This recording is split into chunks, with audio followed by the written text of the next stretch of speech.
부천 호텔 화재는 평일 도심에서 저녁 8시가 안 된 시점에 일어났는데도 7명이 숨지고 12명이 다치는 등 인명피해가 컸습니다. 초기 대응은 대피와 구조 등 곳곳에서 문제가 많았다는 지적이 나오고 있습니다. 황보연 기자입니다. 불이 처음 시작된 것은 저녁 7시 40분쯤 810호 투숙객이 타는 냄새가 난다고 해 호텔 측이 방을 바꿔준 뒤 몇 분 지나지 않은 시점이었습니다. 이후 호텔 측은 타는 냄새의 원인을 확인하는 조치를 하지 않은 것으로 알려졌습니다. 전문가들은 이때가 피해를 최소화할 수 있었던 이른바 최초의 골든타임이었는데 아깝게 이 시기를 놓쳤다고 지적합니다. 어떤 타는 냄새가 난다고 했을 때 바로 119에 또 신고를 했으면 좋지 않았을까 하는 안타까움이 좀 있습니다. 그러면 소방서에서 출동을 해서 원인을 빨리 분석할 수도 있었고. 방과 복도동에 있는 침구와 카펫, 합성 섬유 등 다양한 가연성 소재도 인명피해를 키운 것으로 보입니다.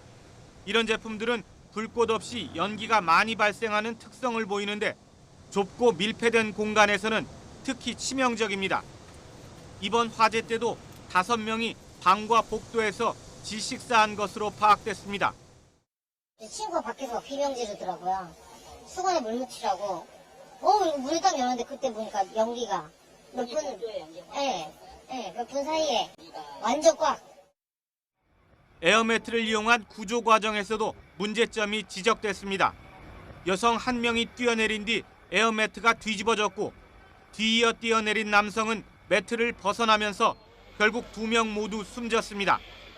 설치가 제대로 됐는지, 뛰어내릴 때 적절하게 유도를 했는지, 뒤집히지 않도록 하는 방법은 없었는지 철저한 확인이 필요한 대목입니다.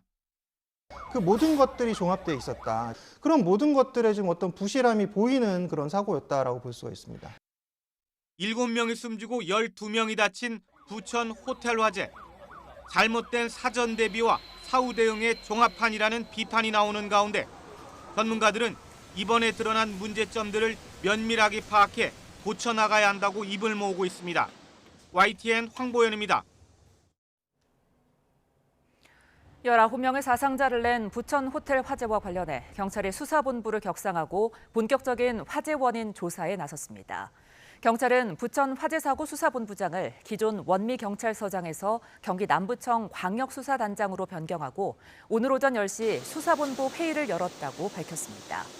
경찰 관계자는 YTN과의 통화에서 호텔 관계자들과 투숙객들을 상대로 화재 원인과 안전관리 준수 여부 등을 확인하고 있다고 설명했습니다. 이르면 다음 주 초에는 경찰의 중간조사 결과가 나올 수 있다는 전망이 나옵니다.